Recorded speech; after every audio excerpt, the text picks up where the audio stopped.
Okay, so Rocky likes to pull on the leash and he's all over the place. So we're adding some structure, and this is called a structured walk. So we want to have some rules. Rule number one is stay on your side. So the right side is what you guys have decided. It can be on the left as well, but just give him a position he knows.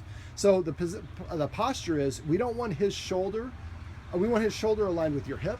We don't want his chest to exceed your torso. So as soon as he starts to get in front, that's when you want to give a sharp little jerky correction with the leash. But again, we're not going to keep tension on it. As soon as we pop the leash or jerk it, we're going to immediately relax it. So he should only feel tension on the leash for a fraction of a second when he's out of position, then immediately go being relaxed. Rule number two, no stopping and sniffing. Now, a dog is a scent animal. To let them say they can't sniff would be like telling you can't use your eyes. But on a structured walk, because the dog's nose controls 60% of their brain, and they can only think of one thing at a time, if he's sniffing the urine of another dog, he can't pay attention to it even if he wants. So you can let him sniff as long as he walks, but if he stops to sniff and you stop, he controlled the walk. Rule number three is I don't let dogs mark on a walk, male dogs. Well, some females will mark too, but he's going to be more reactive around your house if everything between the furthest point away that he marks and your house is his territory. So he'll be more reactive. So I let him pee before we start the walk, when we get back from the walk, but you're not walking him that long, and he can hold it longer than an hour, so he doesn't need to mark everywhere. All right, now we also have some stairs here. So one of the things I do is we practice. Number one, the dog can't go through the door first, so we practiced already at the door off camera with the dog swinging the door open, and Rocky had to stay in place. Now we're going to go down these stairs, and you're going to take a chaotic number of steps, and you're going to pop it and not let him go past you. I like how he's already paying attention to you. That was a great correction. And we're going to do the same thing with these stairs over here. Now these stairs will kind of give you an opportunity to practice this sort of stuff.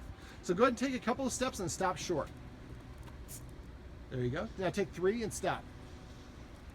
There you go. That was a great correction. Excellent. See how he's looking up at you? He's paying attention to you. All right, take a couple more. Excellent. Now I just watched this DVD about all these dog handlings, and there's all sorts of other stuff I can go over with you, but I don't think you need it right now. This is because we took the time. The other thing that I neglected to mention is off camera before we went outside. Every time the dog we got up to take the leash, the dog started to get excited. So we just stopped the second that Rocky tried to move ahead of you, of this handler, or started to get excited. And because of that, when we got outside, he was in much more of a calm frame of mind. All right, let's go ahead and we're going to walk. Let's walk up the block, and we're going to keep him on your side. So there you go.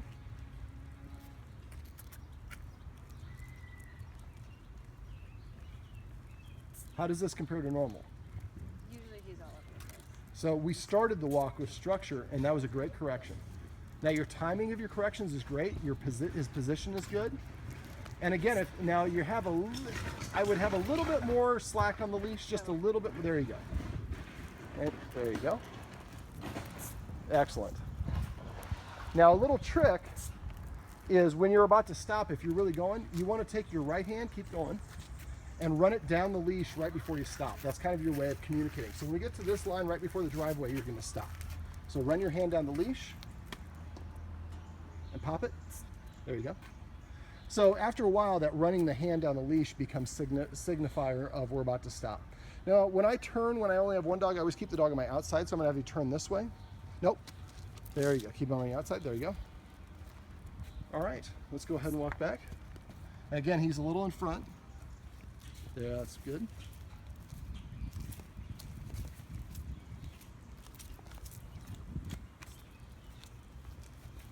Whoa. I'm almost falling over stuff. So because your corrections are good, he's listening to you better. Now what you can do is, for dogs, it is fun to sniff and sort around and have an adventure. But because right now your dogs aren't listening because they didn't have respect for you. So the structured walk is something I would do. Either I would walk him with a structured walk, maybe just around the block. And then when you get back, then you can go to a regular walk. Or a better thing to do would be to take him on your regular walk. You have tension on the line, so never have tension on the line. There we go. Now pop it, put him back into a sit. Tell him to sit. Sit. Say it again. Sit. Now use this hand in front of him with a cupped motion, and just Right, stay in your position, and just lean over in front. Sit. A little bit lower. Sit. Now go over his head. Here, let me make it easy for you. So just keep that in there, let him sniff it. Now go over his head. Sit. Now give it to him. Sit. Sit. Excellent. Always want to use positive reinforcement wherever we have the possibility to do so. So whenever you're stopping to talk to somebody, I would put him into a sit as well, so that he just gets used to sitting. Now something else that I do, and we're going to wrap this up. This is getting a little bit of a long video. Let me just shoot your neighborhood. So we have houses, we have driveways, driveway there, driveway here. So what I would do is in between each driveway, I would have treats and stop short and ask him to sit twice in between each driveway. Now have a treat, give him the treat. Just like we did inside with the other exercises, after he's got enough treats, after a while you're gonna stop, he's just gonna sit down next to you.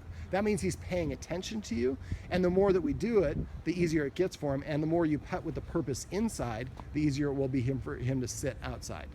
But you feel good? Yeah. You look good. You're gonna enjoy the walk much more if he pays attention to you. So if he starts losing focus, again, give him a little quick little correction, and just practice the sit a lot. So again, let me finish the last train of thought I was doing that I got distracted. So when I'm walking, now you're letting him pull. So now if this is stopped and you want to give him a reward, that's okay. Then I would come up with a word that means graze or explore, maybe is a good word. So what I would do is maybe take him for a structure walk, and at first keeping him in a heel with the rules the whole time. Then after he gets good at it and he's starting to listen to you, and he's not pulling or anything, then maybe when you're on the walk, when you get to the halfway point or the 3/4 point on the last quarter leg home, then you let him have the leash, and then he can wander around and sniff and have some fun. So just like children, it's discipline first, discipline, structure, then reward. So if he listens to you and walks well, then when we get done with the walk, or the halfway point or the 3/4 point of the walk, then you can have a little reward time and do some exploring and sniffing and peeing on stuff, but you have to do it and earn it first. So that's our little 7-minute segment on the walk.